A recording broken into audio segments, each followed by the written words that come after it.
खुशी से हम ताली बजाते हैं। तो देखेंगे आज का विषय, आज का टॉपिक हमें आज क्या सिखाता है परमेश्वर कि आज हम उन्नति करने पाएंगे। ध्यान दीजिए मेरा तरफ, ठीक है। तो ये देखिए, अंत समय का कुछ फोटो रखा हूं। घोड़ी तो काला है, दिख रहा है ना, दिख रहा है, घड़ी है उसमें, ठीक है। अंत समय का फोटो है, उसमें एक घड़ी है, उस घड़ी के आगे एक ठीक अब देखने पाते होंगे एक मनुष्य खड़ा है, देख रहे हैं ना। तो रिपीट करता हूं, देखिए, अंत समय का विश्वासी लोग, कौन लोग? विश्वासी लोग कैसे होंगे? Question mark. यही अंत समय है, चल रहा है, ये समय आखिरी समय है, चल रहा है। कब आ जाएगा वो प्रभु किसी को पता नहीं है। इसीलिए प्रभु यीशु मसीह कहता है जगते रहो और प्रार्थना में लगे रहो। हालेलुया। तो ये है आज का विषय, आज का टॉपिक। आज मैं इसी विषय के प्रति बातें करूंगा। तो लिखा गया है अंत समय का विश्वासी लोग कैसे होंगे, उसका चाल चरित्र कैसा होगा, उनका सोच विचार कैसा होगा। आज का डेट में, आज का तारीख में, आज विश्वासी का सोच विचार कैसा होगा, इसको समझने के लिए बाइबल हमें सहायता करेगा। बाइबल मुझे मदद किया इस विषय को बनाने के लिए। तो आते हैं, आगे बढ़ते हैं, ठीक है। बाइबल, ये देखिए फोटो, बाइबल कहता है, क्या कहता है? देखिए, बाइबल कहता है अंतिम समय में लोग, यही समय में लोग परमेश्वर का आज्ञा के अनुसार नहीं। कौन कहता है? ये कहता है, बाइबल कहता है अंतिम समय में लोग परमेश्वर के आज्ञा के अनुसार नहीं बल्कि सुख विलास ही के चाहने वाले होंगे। क्या होंगे? सुख विलास ही के चाहने वाले होंगे। जहां शरीर को खुश मिलता है, जहां शरीर को आनंद मिलता है, उसको चाहने वाले होंगे। आगे नहीं, आपको मन नहीं लगेगा, परमेश्वर में मन नहीं लगेगा, संगति में मन नहीं लगेगा, रोटी तोड़ने में मन नहीं लगेगा, आपको प्रार्थना करने में, वचन सुनने में आपको और मन नहीं लगेगा। सच कह रहा हूं मेरे प्यार, मन नहीं लगेगा। अगर सतर्क नहीं रहते हैं, सावधान नहीं रहते हैं, तो और बिल्कुल मन नहीं लगेगा। अब देखिए आज कलीसिया कैसा दिख रहा है, खाली दिख रहा है। क्यों? परमेश्वर के आज्ञा के अनुसार नहीं बल्कि सुख विलासी के चाहने वाले होंगे, सुख विलासी के चाहने वाले होंगे। और मैं जिस प्रकार यीशु नहीं रखता है, ऐसे लोग को पसंद नहीं करता है। पतरस भी पसंद नहीं किया, पौलुस भी पसंद नहीं किया, उसको निकल दो। ऐसे लोगों को कलीसिया से क्या कर दो? निकल दो। और वो वक्त आ गया, एक एक व्यक्ति को ऐसा किया जाएगा, एक एक व्यक्ति को इस तरह का किया जाएगा। फर्स्ट कुरिन्थी 5:13 में कहता है ऐसे व्यक्ति को कलीसिया से निकाल दे, जो दो रंगी है, जो दो मन रखने वाला व्यक्ति को कलीसिया में मत रख, क्योंकि इन्हीं के चलते और एक बिगड़ जाएगा, इसे मत रख। इसलिए मत रख कहता है, वचन प्रूफ करूंगा। आज लोग सुख विलासी के चाहने वाले होंगे। ऐसे लोगों को मैं सच कह रहा हूं मेरे प्यारो, जिस प्रकार पहला कुरिन्थी 5:13 में कहा जाता है, मैं वैसा ही करते रहूंगा। वचन के अनुसार मुझे चलना है और आपको भी क्या करना है? चलना है, वचन के अनुसार चलना है। अगर नहीं है तो पूरा छोड़ दीजिए यीशु को। जैसे संसार में थे, अब क्यों डर कर पाप कर रहे हैं? जिस तरह आप यीशु को नहीं जानते थे, खुलकर पाप करते थे, आज भी करिए। डर कर करे या छुप कर करे तो भी आप कहां जाएंगे? नर्क जाएंगे। बेहतर यह होगा कि पूरा कलीसिया छोड़ दो, पूरा प्रार्थना छोड़ दीजिए, पूरा आराम से जिंदगी बिताइए संसार के साथ, पूरा संसार के साथ। ऐसे लोग होंगे जैसे कि वचन है 2 तीमुथियुस तीन उसका एक कहता है, पर ये जन रख, मुझे कह रहा है, आपसे कह रहा है, जो पढ़ेगा वचन को वो उसको कहता है, पर ये जन रख कि अंतिम दिनों में कठिन समय आएंगे। कैसे समय आएगा? कठिन समय आएगा। ये दिन में विश्वासी के लिए कठिन हो जाएगा, कठिन हो जाएगा। हालेलुया। देखिए एक उदाहरण दे रहा हूं। आप संगाबाद जाते हैं बाइक से, बस से, टेम्पू से, ठीक है, लेकिन उस समय वहां तक पहुंचने के लिए कठिन कर, क्यों? क्योंकि बस, टेम्पू, बाइक सब आपसे छीन लिया जाएगा, ले लिया जाएगा। तो आप कैसे जाएंगे? पैदल। बाइक में जाना या तो बस में जाना या तो टेम्पू में जाना आसान है, या पैदल में जाना आसान है? गाड़ी में जाना ही आसान है, हाँ कि नहीं? लेकिन पैदल जाना क्या है? कठिन है। तो सेम इस प्रकार लिखा गया है, पर ये जन रात के अंतिम दिनों में कठिन समय आएंगे, इसलिए तुझे क्या होना पड़ेगा? सतर्क। तुझे क्या होना पड़ेगा? सावधान। ये वार्निंग है, ये वचन क्या है? मनुष्य के लिए वार्निंग है, चेतावनी है कि आज हमें क्या कहता है? पहले से हमें बता दिया जा रहा है, पहले से हमें वचन के अनुसार क्या किया जा रहा है? बता दिया जा रहा है कि कठिन समय आएगा, कठिन समय चल रहा है, कठिन समय आएंगे। ठीक, उसका 2 कहता है, 3 का 2 कहता है, क्योंकि मनुष्य स्वार्थी, लोभी, डिंगमार, अभिमानी, निंदक पहले पूरा करते हैं, माता पिता की आज्ञा टलने वाले, कृत धन, अपवित्र। 3 कहता है, दया रहित, माया रहित, दोष लगाने वाले और संयमी, कठोर, भले की बेरी। 4 कहता है, विश्वासी, घाती, ढेठ, घमंडी और परमेश्वर के नहीं वरन सुख विलास ही के चाहने वाले होंगे। सुख विलास ही के चाहने वाले होंगे, परमेश्वर का नहीं, अपने ही सुख विलास ही के चाहने वाले होंगे। 1 सेकेंड, थोड़ा सा मैं रिपीट करता हूं 2 को। ये जो शब्द है ना, स्वार्थी, ये जो शब्द दिख रहा है ना, स्वार्थी, मतलबी जिसको कहते हैं, बहुत है। आज इस संसार में कमी नहीं है, बहुत है। वो भी विश्वास, ये वचन विश्वासी के लिए कह रहा है। ये वचन किसको कह रहा है? विश्वासी को कह रहा है, जो यीशु को फॉलो करते हैं। जो लोग कहते हैं मैं रात दिन प्रार्थना करता हूँ, मैं सुबह शाम यीशु का नाम भजता रहता हूँ, गाता रहता हूँ, उसको कह रहा है, वो लोगों को कह रहा है। लेकिन आज देखने से ये क्या कहते हैं? परमेश्वर की संगति में बैठने में क्या होते हैं? आने में क्या होते हैं? अरे मेरा काम है। स्वार्थी नहीं है ऐसे लोग? स्वार्थी है कि नहीं?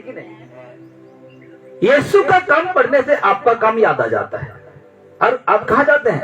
यीशु के पास आने की वजह कहाँ भागते हैं? संसार। तो क्या है आप? स्वार्थी है, मतलब है कि नहीं? पूरा मतलब ही है। वचन कह रहा है पूरा मतलब ही है। पिछले संडे देख रहे थे हम, परमेश्वर का वचन क्या कहता है? धन कमाना कोई मना नहीं करता है, लेकिन धन के पीछे भागना, उसका जो धन का लोभ है उसके पीछे भागना, वो क्या है? गलत है। और लोग कहेंगे कि तुझे ठीक नहीं लगता होगा मैं धन कमा रहा हूँ, मुझे ठीक थोड़ी, मुझे ऐसा क्यों लगेगा? बाइबल को अच्छा नहीं लग रहा है, ऐसा करना आपका बाइबल को अच्छा नहीं लग रहा है। इसीलिए कहा गया है स्वार्थी, चाहे वो स्त्री हो, चाहे वो पुरुष हो, चाहे वो लड़की हो, चाहे वो लड़का हो, निकाल दिया जाएगा। ऐसे लोगों क्या किया जाएगा? चर्च से निकल दिया जाएगा। चलना है यीशु की ओर चलिए, नहीं है तो नाम पकड़ कर कह दिया जाएगा, सुधरोगे तो ठीक है, नहीं सुधरोगे तो आगे भी चर्च है, आगे भी आप जा सकते हैं। सच कह रहा हूं, कोई दरकार नहीं चाहिए ऐसे लोग, स्वार्थी लोग, स्वार्थी लोभी, डिंगमार, अभिमानी, निंदक, माता पिता की आज्ञा टलने वाले, कृत धन, अपवित्र, दया रहित, माया रहित, किसी के प्रति दया नहीं रहेगा, दोष लगाने वाले, असंयमी, कठोर, भले की बेरी, विश्वासी, घाती, ढीठ, घमंडी और परमेश्वर के नहीं वरन सुख विलासी के चाहने वाले होंगे। ये है विश्वासी। ऐसा उनका मन बदल जाएगा कि जो जो मैंने नाम पकड़ा ऐसे में वो आ जाएंगे और वो करेंगे जो कि परमेश्वर के लिए नहीं खुद के लिए करेंगे, ये शरीर के लिए करेंगे। इसीलिए 5 कहता है वे भक्ति का भेष धरेंगे। ऐसे लोग क्या करेंगे? भक्ति का भेष धरेंगे पर उसकी शक्ति को ना मानेंगे। ऐसों से परे रहो, ऐसों को हटाओ। ऐसे लोगों क्या करो? हटाना है। भक्ति का भेष धरने वाला लोगों को क्या करो? क्या कहा वचन? ऐसों से परे रहना। तो हम कब परे रहेंगे? उससे हम कब दूर रहेंगे? जब हम वहां से क्या करेंगे? निकालेंगे। ऐसों से परे रहना। तो ऐसे लोगों को हम क्या करेंगे? भगा देंगे। मैं नहीं कह रहा, बाइबल कह रहा है ऐसों से परे रहो। कैसों से? भक्ति का भेष तो धरेंगे पर उसका शक्ति को ना मानेंगे, उसका शक्ति यानी कि उसका वचन को ना मानेंगे। ऐसों से परे रहना, ऐसों से दूर रहना। इसलिए कलीसिया से निकाल दिया जाएगा। मुंह देखकर परमेश्वर न्याय नहीं करता है। कैसे करना जानते हैं? सच्चाई और धर्म से वो करता है। हालेलुया। किसी का पक्षपात नहीं करता है, वो सच्चाई और धर्म से वो क्या करते हैं? न्याय करता है। सबको ऐसा ही करना पड़ेगा क्योंकि टाइम आ गया है। ऐसा करने के लिए टाइम आ गया है। और आप कहेंगे कोई नहीं आएगा, कोई मतलब नहीं। आप सोचेंगे कोई नहीं आएगा, इसी को कोई फर्क पड़ा? जब एक व्यभिचारिणी स्त्री को पकड़ के लेकर आए, उसमें कोई नहीं था, कुछ फर्क पड़ा इसको? सब चले गए, सब पाप किए थे, सब अपना अपना पाप को, अपराध को स्मरण आया और सब चले गए। यीशु ने कहा अरे रुक जा। कहा स्त्री, जब स्त्री ने कहा मुझे कोई नहीं मारा, जब यीशु मसीह उठकर देखते हैं अरे कोई नहीं, सिर्फ स्त्री था, इससे कोई फर्क पड़ा? नहीं पड़ा। जब यीशु मसीह हम देखेंगे बाइबल में तो एक दिन यीशु ने कहा लोगों से, जब तक तो मेरा मांस और लहू ना पियोगी तो तुम्हें जीवन नहीं है। इस बातों को सुनकर बहुत तेरे लोग उल्टा फिर गए, यीशु को छोड़कर चले गए। सिर्फ 12 को छोड़कर सब कोई भाग गए यीशु को छोड़कर। यीशु को कुछ फर्क पड़ा? नहीं पड़ा। यीशु ने कुछ कहा अरे भाई रुक जा? कहा नहीं कहा। ऐसे ऐसे कर दिया, टाटा बाय बाय कर दिया। टाटा बाय बाय कर दिया उस दिन यीशु मसीह। और फिर अपने चेलों से कहता है क्या तुम भी मुझसे छोड़कर भाग जाना चाहते हो? उसी 12 में से पतरस कहता है हम कहां जाएं प्रभु, अनंत जीवन तो तेरे पास है। अनंत जीवन तेरे पास है और हम विश्वास किया और जान गए कि तू परमेश्वर का बेटा है। और हम किसके पास जाए? Hallelujah, hallelujah. इसीलिए आज मेरे प्यारों, भक्ति का भेष तो धरेंगे पर उसका शक्ति को ना मानेंगे। ऐसे से परे रहना, ऐसे से तब परे रहेंगे, ऐसे से आप कलीसिया से उसको निकाल दो। सुधरेगा ठीक है, नहीं सुधरेगा यीशु का जैसा क्या करना है? टाटा बाय बाय कर देना है, कर देना है, आपको कर देना है। हालेलुया। इसलिए आज हमें ये सब काम होगा और होते जा रहा है कि आज लोग क्या कर रहे हैं कि अपने सुख विलास के चाहने वाले बन रहे हैं। अपना खुशी को, ये शारीरिक खुशी को कितने दिन, 7 साल, कितने दिन 50 साल, कितने दिन 70 साल, जैसे तैसे 80 साल, उससे ज्यादा 100 साल, उसके बाद ये शरीर मिट्टी का है, मिट्टी में मिल जाएगा। जिसके पीछे तुम भाग दौड़ कर रहे तो। और मैंने पिछले रविवार को देखा था कि माँ का पेट से जब एक बच्चा पैदा हुआ, उसका हाथ हम क्या देखे थे? खाली देखे थे। उसका शरीर क्या कैसे देखे थे? नंगा देखे थे। और यही तो कहता है कि जब मेरे माँ के कोख से पैदा हुआ तो मेरा हाथ खाली था, मेरा शरीर नंगा था, और ऐसा ही नंगा ही लौट जाऊंगा। जो मैंने परिश्रम किया है, जो मेरे कुछ है, उसे एक टुकड़ा भी मैं लेकर नहीं जाऊंगा। ऐसों के लिए क्यों भाग दौड़ कर रहे हैं? ऐसों के लिए क्यों भाग दौड़ कर रहे हैं? और ठीक तीमुथियुस का पत्री में लिखा जाता है तेरे पास खाना पीना है, संतुष्ट रहना सीखो। हालेलुया। संतुष्टि रहना सीखो। इसीलिए कहा गया, देखिए इस प्रकार का स्वभाव, इस फोटो को देखकर कुछ बातें को अब सीखना है आपको। हम तो ऐसे स्वभाव में जब हम हैं, यीशु नहीं है, ठीक है, जो फोटो में रखा हूं यीशु नहीं है, लेकिन आपको समझाने के लिए रखना पड़ता है फोटो, लेकिन यीशु फोटो में नहीं रहता है। यीशु फोटो नहीं है और कोई कैमरा उसको कैद करने नहीं पाएगा कि यीशु मसीह इस प्रकार दिखता था। पतरस तो पतरस तो यीशु के साथ था, जैसे वो प्रकाशित वाक्य लिख रहा था और देखा वो कैसा गिर गया, मुर्दा सा मतलब मारा सा, पूरा मारा सा गिर गया, वो पहचानने नहीं पाया। हालेलुया। तो हम आज देख कर जिंदा रहने पाएंगे, खत्म हो जाएगा। सूरज को देखने पाएंगे 1 सेकंड 2 सेकंड, देखने नहीं पाएंगे। तो सूरज से भी लाख गुना पवित्र और तेजमय परमेश्वर है, देखने नहीं पाओगे।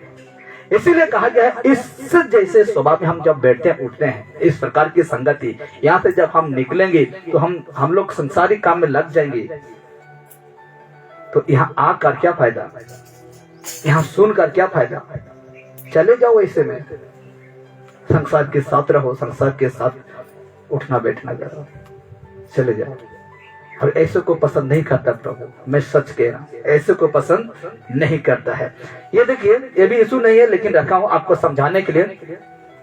यदि विश्वासी यीशु के अनुसार नहीं चलते हैं, यीशु के अनुसार नहीं चलते हैं, विश्वासी, किसके बात हो रहा है, विश्वासी, बाहर की बातें नहीं हो रहा है, विश्वासी का हो रहा है। यदि विश्वासी यीशु के अनुसार नहीं चलते हैं और अपने सुख विलास के अनुसार चलते हैं, तो यीशु के अनुसार नहीं चलते हैं, ठीक है, और अपने सुख विलास के अनुसार चलते हैं तो, और परमेश्वर के विपरीत चलते हैं तो, परमेश्वर के खिलाफ चलते हैं तो, देखिए इस प्रकार फोटो रखा हूं चलने का, इस प्रकार फोटो रखा हूं, तो आपको खड़ा होना है।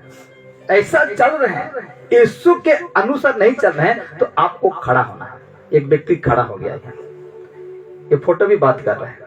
आप एक रास्ता में जा रहे हैं, आप खड़ा होते हैं तो कोई कारण है, हाँ कि नहीं? आप जा रहे हैं खड़ा है, तो आपको कोई कारण है, इसलिए खड़ा है। क्यों खड़ा है? क्योंकि आप सोच रहे हैं मैं कहाँ जाऊं, कौन सा रास्ता जाऊं, इसलिए आप खड़ा है। तो आज यीशु के अनुसार नहीं चल रहे हैं, यीशु मसीह के आज्ञा के अनुसार नहीं चल रहे हैं और चलते जा रहे हैं इस तरह चलते जा रहे हैं, तो आपको खड़ा होना होगा। क्या होना होगा? खड़ा होना होगा। अगर खड़ा नहीं होते हैं तो गिर जाएगी, गड्ढे में गिर जाएगी। एक व्यक्ति सोच रहा है, और मुझे और आपको भी खड़ा होकर सोचना है कि मैं कौन सा रास्ता जा रहा हूं। क्या परमेश्वर की दृष्टि में मैं एक विश्वासी कहलाता हूं? क्या मैं वो उसका लायक हूं या नहीं, उसका अनुसार चल रहा हूं या नहीं? आपको खड़ा होकर क्या करना है? सोचना है। तो आइए अब आते हैं मुख्य बात पर, ठीक है। और अब आज का विषय हम समाप्त करेंगे, उसके बाद प्रभु भोज है, आज प्रभु भोज लेंगे। तो कहा यह है, अब आते हैं मुख्य बात पर, इस विषय का मुख्य बात पर आएंगे। देखिए, ये समय अंत समय में क्यों इस तरह, अंत समय में क्यों इस तरह स्वार्थी, लोभी, डिंगमार, अभिमानी, निंदक, माता पिता का आज्ञा को टलने वाले, कृत धन, अपवित्र, दया रहित, माया रहित, दोष लगाने वाले, अस्वयमी, कठोर भाल्य की बेरी, विश्वासी गति, ढीठ, घमंडी क्यों हो जाएगा? इस अंत के समय में लोग क्यों हो जाएगा इस प्रकार यहाँ लिखा हूं, इस प्रकार क्यों हो जाएगा इस समय में, ये अंत के समय में? क्योंकि बाइबल कह दिया है, पहले से सतर्क रहने के लिए हमें कह दिया है, लेकिन फिर भी इस प्रकार विश्वासी क्यों हो जाएगा? आइए कुछ बातें देखते हैं। मत्ती सुसमाचार 13 1 से 18 में, जो कि आपको पढ़ना नहीं है, मैं आपको बता दे रहा हूं, और बहुत बार मैं इसका विषय में प्रचार भी कर चुका हूं। देखिए, बीज बोने वाला दृष्टांत को हम पाते हैं इस मत्ती का 13 का 1 18 22 तक, 22 लास्ट है 23, लेकिन मैं 23 क्यों नहीं रखा मैं आपको बताऊंगा।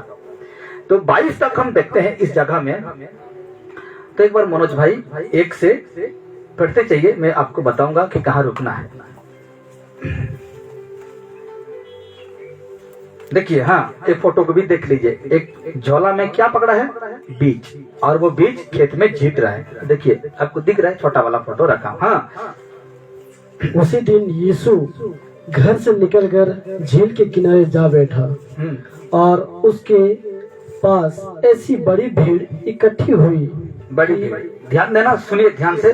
बड़ी भीड़ इकट्ठी हुई यीशु के पास कि वह नाव पर चढ़ गया और सारी भीड़ किनारे पर। एक मिनट, यीशु मसीह भीड़ को देखकर कहाँ चढ़ा? नाव पर। आज तो उसका चेयर देखेंगे, इतना स्टैंडर्ड, कम से कम 20,000 50,000 का इस प्रकार का चेयर रहता है। यीशु मसीह कहाँ चढ़ गया? नाव पर। उस समय ऐसे सिस्टम नहीं था। हुआ होगा, राजा महाराजा कहाँ बैठते हैं? हाँ, तो उस प्रकार उस दिन भी हुआ होगा। लेकिन यीशु मसीह कहाँ चले गए? नाव पर बैठने के। नाव कैसे हिलता है? राजगद्दी से भी कम नहीं है वो नाव। पानी में रहने से कैसे हिलता है? आराम से। उसको कोई हिलाने के लिए नहीं रहेगा, उसको कोई ढोलाने के लिए इलेक्ट्रिक नहीं लगा होगा, वो खुद हिलता है आराम से। ऐसे राजगद्दी से भी कम नहीं था। ऐसे ऐसे यीशु मसीह ने इस्तेमाल किया। तो आइए हम सुनते हैं बाइबल। हाँ, और सारी भीड़ किनारे पर खड़ी रही। किनारे पर खड़े रही। आगे बढ़ते चाहिए। और उसने उनसे दृष्टांतों में बहुत सी बातें कही। एक बोने वाला बीज बोने निकला। एक सेकंड, एक बोने वाला बीज बोने निकला। इस प्रकार एक व्यक्ति निकला बीज बोने। आगे बढ़िए। बोते समय कुछ बीज मार्ग के किनारे। ध्यान दीजिएगा, बोते समय कुछ बीज मार्ग के किनारे गिरे और पक्षियों ने आकर उसे चुग लिया।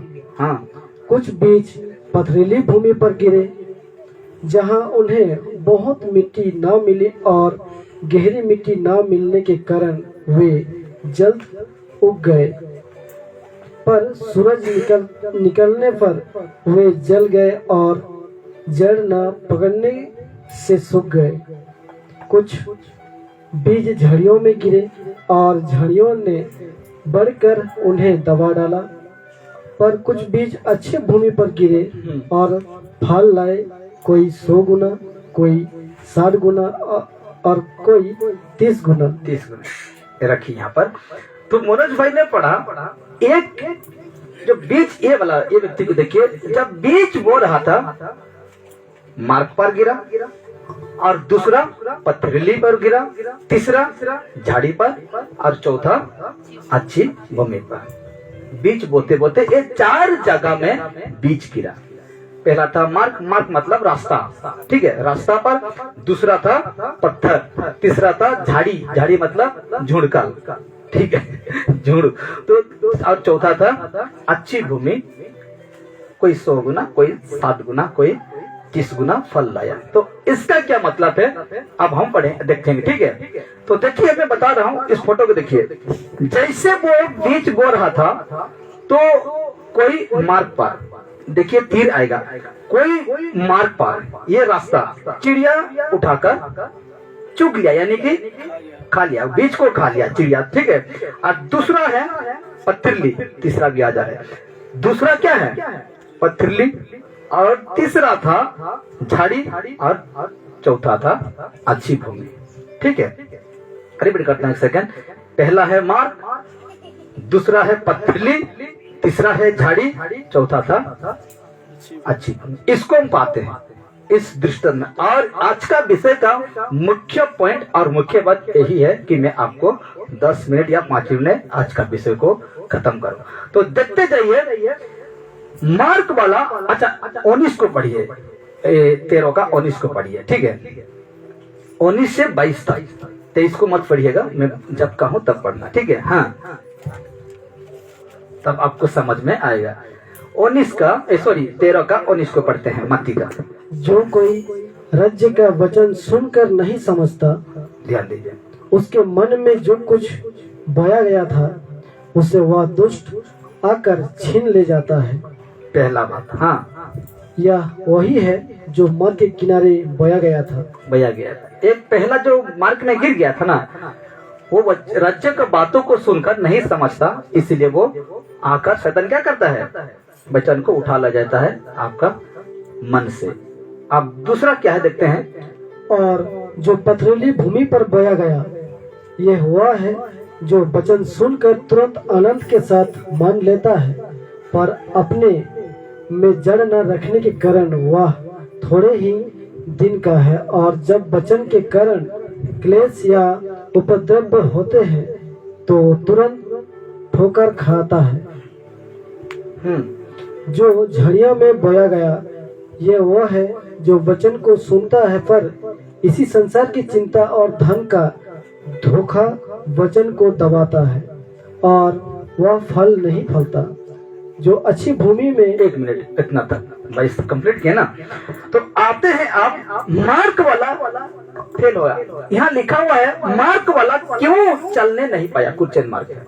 अभी मनोज भाई ने पढ़ा कि मार्क वाला चलने नहीं पाया, और रीजन क्या था कि वो एक मार्क में जो बीच गिरा था वो क्यों चलने नहीं पाया, क्वेश्चन मार्क है। और उसका आंसर देखिए, ये एन मतलब आंसर है, सॉरी आंसर है, वचन पर ध्यान नहीं दिया। वो पहला जो व्यक्ति था ना, वो वचन पर ध्यान नहीं दिया। ध्यान दीजिए इधर, मार्ग वाला चलने क्यों नहीं पाया, तो उसका आंसर है वचन पर ध्यान नहीं दिया। अब दूसरा देखिए, पथरीली भूमि पर क्यों चलने नहीं, पथरीली भूमि वाला क्यों चलने नहीं पाया, क्वेश्चन मार्क है। आंसर देखिए, वचन के कारण दुख उपद्रव और क्लेश के कारण वो चलने नहीं पाया। दूसरा क्या था, पथरीली भूमि वाला क्यों चलने नहीं पाया, क्वेश्चन मार्क है। तो उसका आंसर है वचन के कारण। वचन कौन है, यीशु के कारण उसको दुख आया, समस्या आया, तकलीफ आया, क्या क्या आया, और वो क्या हो गया, चलने नहीं पाया। अब तीसरा को देखते हैं, झड़ियों वाला क्यों चलने नहीं पाया, क्वेश्चन मार्क। उसका रीजन है, आंसर देखिए, इस संसार का चिंता, धन का धोखा, भविष्य का चिंता को लेकर वो चलने नहीं पाए, चलने वो नहीं पाए। हालेलुया। अभी सुनेंगे ध्यान से, तो देखते हैं, एक मिनट इसको रिपीट कर देते हैं, क्योंकि फेसबुक यूट्यूब वाले में भी देखते हैं ना, इसीलिए मैं रिपीट करता हूं। मार्ग वाला क्यों चलने नहीं पाया, आंसर था वचन पर ध्यान नहीं दिया। पथरीली भूमि वाला क्यों चलने नहीं पाया, आंसर है वचन के कारण दुख उपद्रव ये कुछ आने के बाद वो चलने नहीं पाया। और तीसरा था झड़ियों वाला क्यों चलने नहीं पाया, तो आंसर है इस संसार का धन, चिंता, धोखा, भविष्य को लेकर वो चलने नहीं पाया। ये तीन चलने नहीं पाए। तो अब देखिए, मार्ग वाला, पथरीली वाला, झड़ियों वाला क्यों चलने नहीं पाए यीशु की मार्ग में, ये सवाल उठता है मन में, क्वेश्चन मार्क है। ये तीन व्यक्ति क्यों चलने नहीं पाया, कोई वचन सुनकर तुरंत विश्वास कर लिया, कोई धन के चलते यीशु को छोड़ दिया, कोई है ऊपर वाला वचन को नहीं समझने के कारण जो बोया गया था सब कुछ चला गया, इसलिए वचन नहीं है तो कुछ नहीं है। तो ये सारे तीन व्यक्ति क्यों चलने नहीं पाए, तो देखिए, क्योंकि इन तीनों ने ध्यान दीजिएंगे, क्योंकि इन तीनों ने कठिन समय को, कैसे समय को, कठिन समय को संघर्ष करने नहीं पाए, और वो अपना पे पीछे हटा रहे हैं। हालेलुया। क्या कर रहे हैं, वो इन तीनों व्यक्तियों ने कठिन समय को संघर्ष करने नहीं पाए। मैं यीशु को जानता हूं, यहां कुछ लिखा था मैंने, देखिए रीजन क्या था, इस संसार का धन, चिंता, दूसरा में देखिए वचन के कारण दुख उपद्रव क्या कब आता है, जब यीशु के कारण हमें कोई कुछ कहने लगेगा।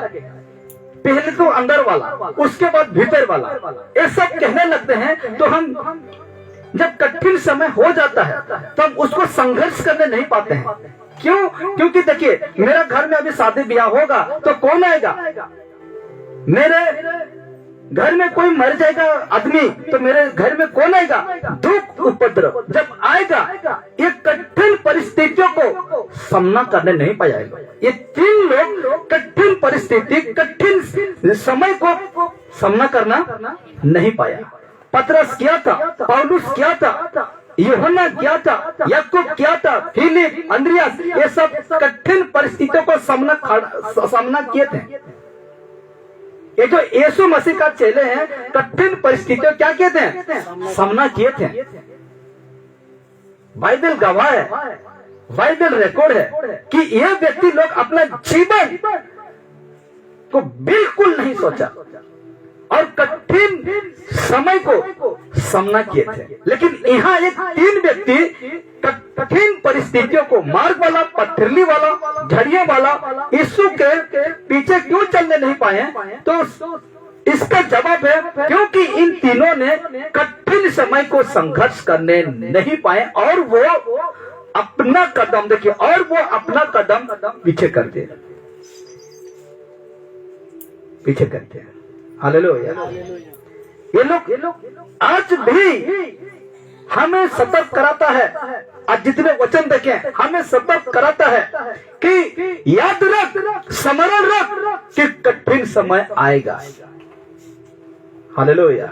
जब हम एक वचन देख रहे थे इसी में, तो कहता है वचन को सुनकर तुरंत आनंद से मान लिया, खुशी से मान लिया, लेकिन उसी वचन के कारण दुख आया, समस्या आया तो अपना कदम पीछे कर दिया, अपना कदम पीछे कर दिया मेरे। इसीलिए कहा गया है कि ये लोग क्या करते हैं? कठिन परिस्थितियों को, यानी कि कठिन समय को, जिसको कहते हैं परीक्षा को, यीशु मसीह जब लूसीफर यीशु मसीह को कहा तू मनुष्य, तू परमेश्वर का पुत्र है, तो ये पत्थर को रोटी बना दे, ऐसे कहता पत्थर रोटी बन जाता। लेकिन किया नहीं किया। क्यों? क्योंकि लिखा है, व्यवस्था विवरण में लिखा है, उसको दोहराता है कि मनुष्य केवल रोटी से नहीं बल्कि परमेश्वर का मुखों से निकला हुआ शब्द से जीवित रहेगा। हालेलुया। नहीं तो यीशु के लिए इतना चुटकी था और वो पत्थर बड़ा सा रोटी बन जाता, लेकिन ऐसा नहीं किया। लेकिन आज यीशु मसीह भी स्वयं मनुष्य का रूप धारण करके आए थे इस जगत में, कठिन समय को सामना किए थे। पतरस भी कठिन समय को सामना किए थे, पौलुस भी कठिन समय को सामना किए थे। वो भी तो इंसान ही थे ना, बॉडी बिल्डर थे। अरे कोई तो खेती किसान था, कोई अनपढ़ था, कोई आम व्यक्ति था, कोई मछुआरा, ना जाने कैसे कैसे। तो आज वो भी इंसान थे, कोई बॉडी बिल्डर व्यक्ति नहीं थे, पूरा हम व्यक्ति थे, हम जैसे वो वैसे थे, लेकिन सामना किया। लेकिन ये तीनों ने कठिन परिस्थितियों को सामना करने नहीं पाए और अपना कदम पीछे कर दिया, पीछे कर दिया। आगे देखिए, अच्छी मिट्टी वाला, इसको हम पढ़ेंगे आगे। अच्छी मिट्टी वाला मत्ती का 13 उसका 23 में कहा जाता है जो अच्छी भूमि में बोया गया। ध्यान देना, चार जमीन में गिरा था। एक था मार्ग रास्ता, दूसरा था पत्थर, तीसरा था झाड़ी, चौथा था अच्छी भूमि। तो ये अच्छी भूमि वाला लिखा गया है उसके विषय में, जो अच्छी भूमि में बोया गया वो है जो वचन को सुनकर, ध्यान दीजिएगा, जो वचन को सुनकर समझता है। क्या करता है? समझता है। वचन को सुनकर ये बाइबल की बातों को, एक एक बातें जो लिखा हुआ है पढ़कर समझता है, सुनकर समझता है। जब प्रचारक जो प्रचार करता है, सच्चा बातों को बताता है, उसको सुनकर समझता है और फल लाता है समझकर। अब देखिए, यीशु मसीह को जो व्यक्ति कहते हैं ना, मैं यीशु को जान चुका हूँ, मैं यीशु का पीछे चलूंगा। हे बेटा, एक बार सोच कर देखिए, वचन को समझ कर देखिए, यीशु को जानने से आपको क्या क्या चीज सामना करना पड़ेगा। अभी दुख है, सुख हो गए, मस्त है, लेकिन जैसे दुख आया क्या क्या चीजों के साथ आपको सामना करना पड़ेगा, इसको अभी पहले सुन ले वचन को, समझ ले वचन को। आगे नहीं समझता है और फल लाता है, इसको कहते हैं कोई 100 गुना, कोई 60 गुना, कोई 30 गुना, कोई 60 गुना, कोई 30 गुना, कोई 100 गुना। तो आगे देखिए, इसीलिए वो चलने पाया। क्यों चलने पाया? क्योंकि वो समझ लिया, वो समझा कि यीशु को मैं जानूंगा, यहाँ तक कि मुझे गांव वाला सामना करना पड़ेगा। यीशु को मैं जानूंगा, यहाँ तक कि मेरा घर वाला को भी सामना करना पड़ेगा। मैं यीशु के पीछे चलूंगा, यहाँ तक कि मुझे समझ वाला के साथ सामना करना पड़ेगा। यीशु को जानूंगा, यहाँ तक कि मैं खुद को इनकार करूंगा। हालेलुया। इसको पहले आपको क्या करना है? समझना है।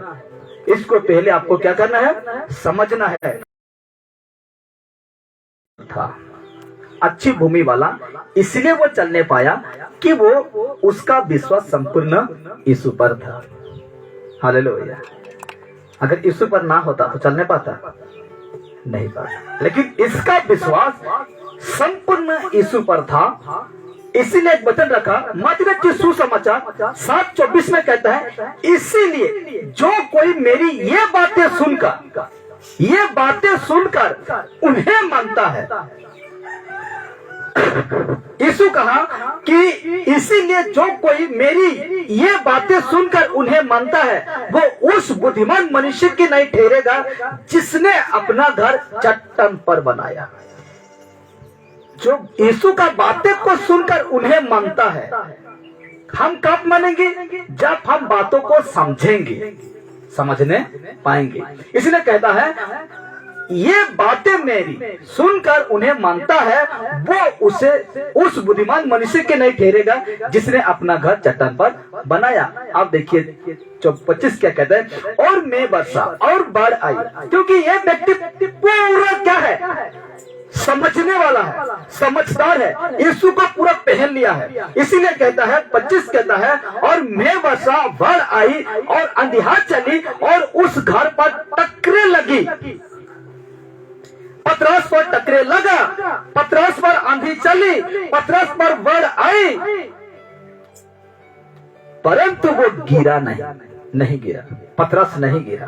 पौलुस पर अंधियार चला, मैं वर्षा।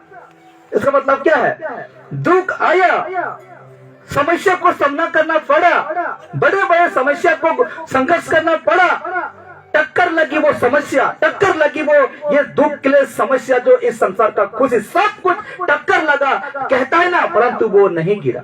पतरस नहीं गिरा। क्यों? क्योंकि उसकी नींव चट्टान पर डली गई थी। और चट्टान किसको दर्शाता है? यीशु मसीह। हालेलुया। क्या ऐसा व्यक्ति आप बनना चाहते हैं? क्या ऐसा विश्वासी बनना चाहते हैं? या दिखावा अगर नहीं है तो 1 कुरिन्थी 5:13 में कहता है, निकालो इसे। क्या करो? इसको निकालो। हालेलुया। ऐसे विश्वासी क्या करो? पौलुस कहता है निकाल दो ऐसे लोग। सदस्य मत बनाओ, कलीसिया का सदस्य सिर्फ मत बनाओ, उसे चलना सिखाओ, परमेश्वर का मार्ग में चलना सिखाओ। और जो कोई भी ऐसा व्यक्ति है, मुझे कहना नहीं पड़ेगा, खुद सुधर जाओ, नहीं तो खुद निकल जाओ। हाँ कि नहीं? खुद सुधरना तो सुधर जाओ, नहीं तो चले जाओ आराम से अपना दुनिया में, खुशी रहो, आनंद से रहो। लास्ट में एक विश्वासी को जितनी बड़ी भी समस्या आए, जितने बड़े दुख आए, जितने बड़े कठिन परिस्थितियां आए, जितने बड़े कठिन समस्या आए, हम हमारे पास आए तो भी, जितने बड़े भी समस्या दुख, जितने बड़े भी समस्या आए तो भी हमें डट कर खड़ा होना होगा। कुछ इस तरह डट कर, इस तरह आपको क्या करना पड़ेगा? खड़ा होना पड़ेगा। इस व्यक्ति जिस प्रकार डांट कर खड़ा है, कुछ हुआ ही नहीं, आपको भी और मुझे क्या होना पड़ेगा? इस व्यक्ति की तरह डांट कर सामना करना पड़ेगा, डांट कर खड़ा होना पड़ेगा। तब जाकर यीशु मसीह आपको कहेगा, मेरे राज्य में तो प्रवेश कर नहीं पाओगे। नहीं तो जा बेटा, मैं तुझे कभी नहीं जानता। मत्ती 7:21-22-23 में क्या कहता है? मैं तुझे कभी नहीं जाना। पहले 2 महीना जानता था, ऐसा भी नहीं कहेगा। पहले 1 साल तू मेरा प्रार्थना करता था, ऐसा भी नहीं कहेगा। मैं तुझे कभी नहीं जाना। हे कुकर्म करने वाले, मेरे से दूर हो जाओ। एक नया नाम है, कुकर्म करने वाले मेरे से क्या हो जाए, दूर हो जा। जब यीशु से दूर है तो कहां गिर जाएंगे, नरक में। अगर नरक में गिर गए तो आपको वहां से निकलना कोई दुनिया का ताकत नहीं सकेगा, कोई भी आपको नहीं सकेगा। इसलिए अभी जिंदा है, जो कुछ भी करना है कर लीजिए। यीशु मसीह के पास लौटकर आ जाइए। अगर नहीं करते हैं तो सच में सच कह रहा हूं मेरे प्यारों, और समय बिल्कुल भी नहीं है। तो आज का विषय हमें डांटता है और कहता है, वार्निंग देता है, चेतावनी देता है, सतर्क कराता है, सावधान कराता है। ऐसे समय आएगा लोग इस प्रकार बन जाएंगे, लेकिन तुम्हें इसको उससे पहले मैं बता दे रहा हूं कि तुम्हें इस तरह नहीं बनना है। डांट कर खड़ा होना है।